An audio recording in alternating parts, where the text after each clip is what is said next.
your day here, you must go down there and have a look at the recreation down there of the French system and the First War display.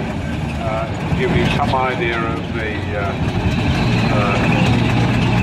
incredible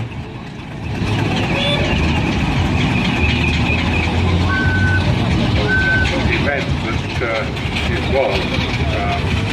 They tried to recreate the French system with the shell holes. You'll find the reenactors down there, the people who got the bells. And we haven't talked about the bells in any great detail, but there is a set of 8 bells down there which are here on display for the week. And these have been cast before the church in Belgium, which of course is the principal centre of remembrance for so many that were lost in the First War. And the church was built with a bell.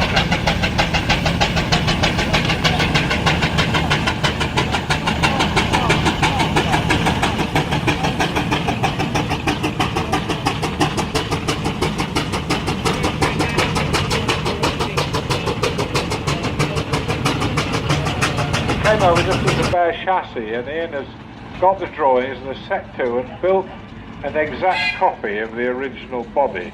To that extent he's had patterns made for the various castings, the graphics, and tasteful restoration. Well, it's not really restoration, it's conservation. They try and keep the thing as original as they can.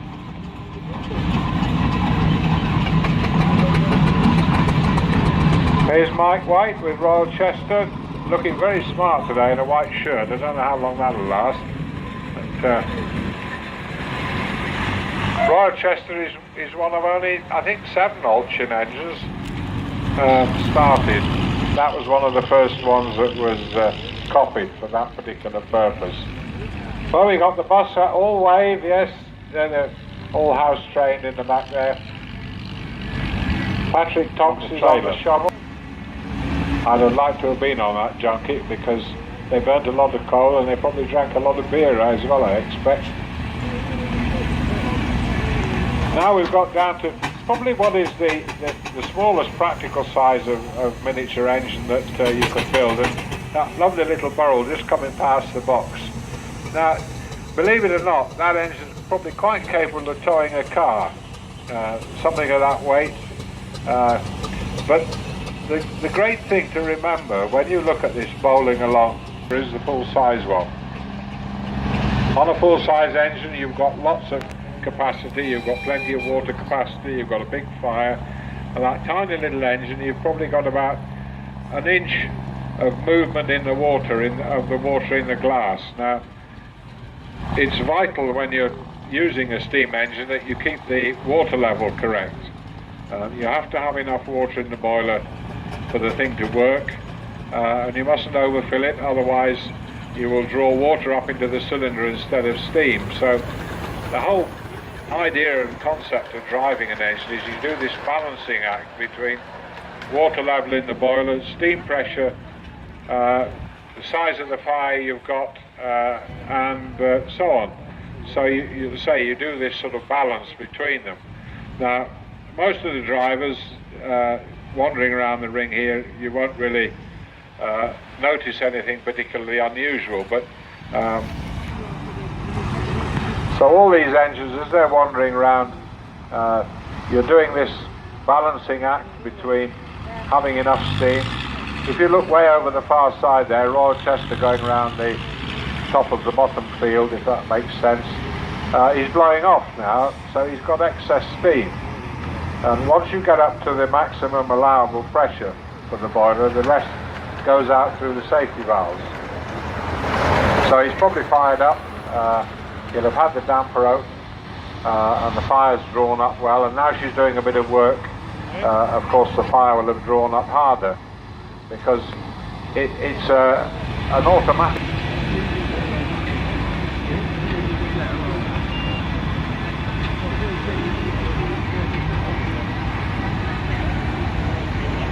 Well, we've got one of the last of the British-built army trucks going around there, the Bedford. I think they call it an MK, don't they, David?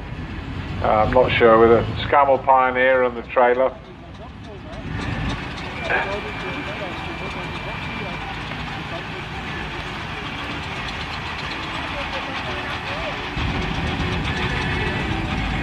Reg is limping. He's turned his foot. He's a bit of a showman. Yeah. Later on in life, when he went on into heavy haulage, you know, they'd say, well, this one's rated for 100 tons, but has been known to move twice as much when the occasion demanded.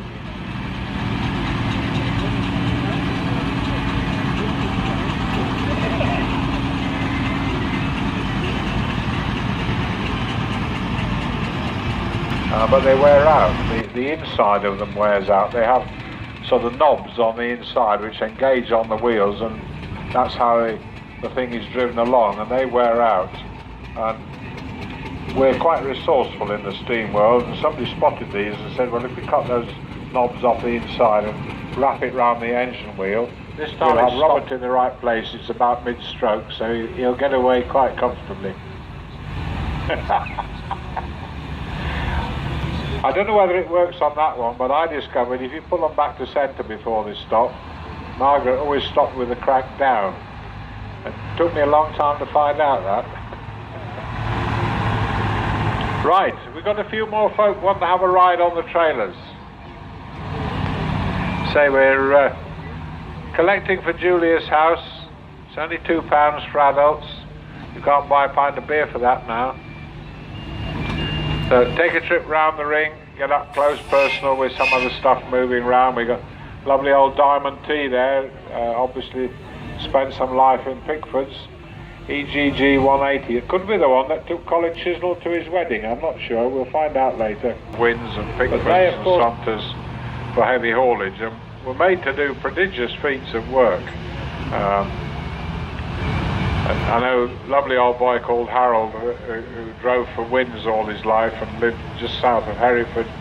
When he retired, his Diamond T retired as well, so he kept it and regales us with stories of the sort of pickles they used to get into when they were working. So there's the old McLaren, built in Leeds, of course. McLaren, they've got two McLarens tractor. That's a compound, 2-cylinder, John Wakem's lovely little engine, and then we've got this much older Mack here on the trailer that's just pulled up. McLarens were in Leeds, right next door to Fowler's. Well, Fowler's are well known for their steam products, not just road engines, but railway engines.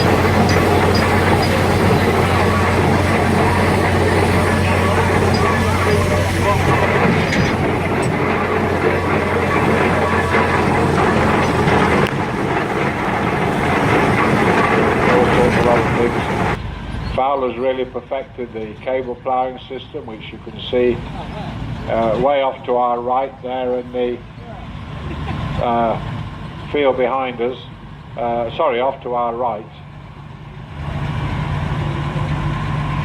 We've got a technical question. Have we got a map? Yes, we have. Somewhere. Oh.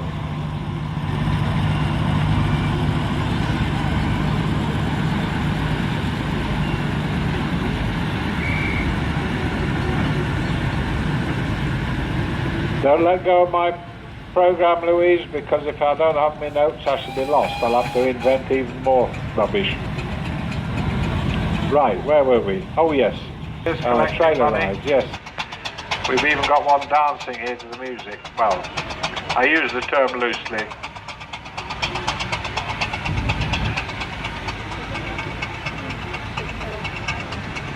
Now the Scammell going down.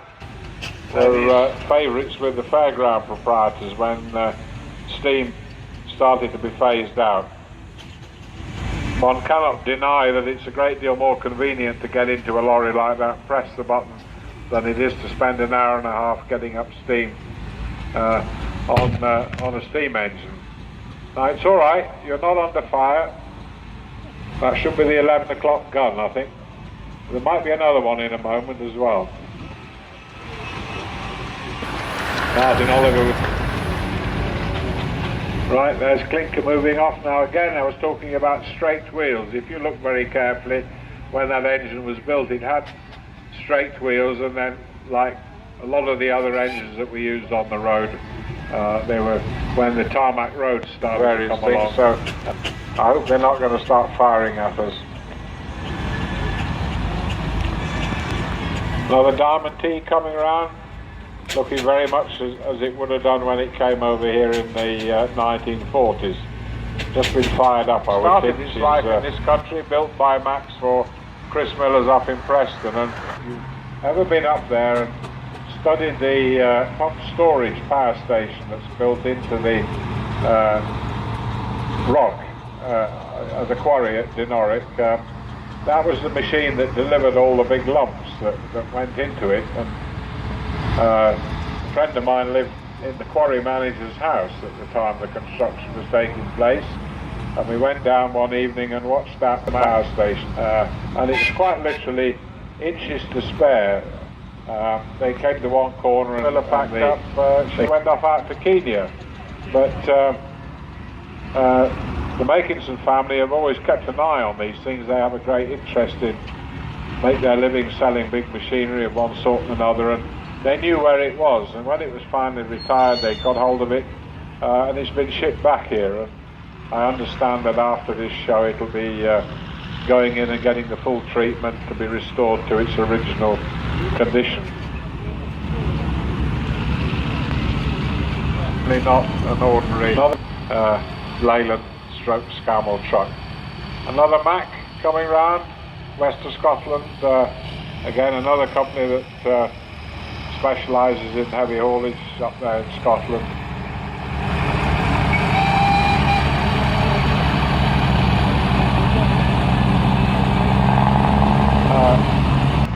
Engines of various different scales, but very few people build rollers, and it's particularly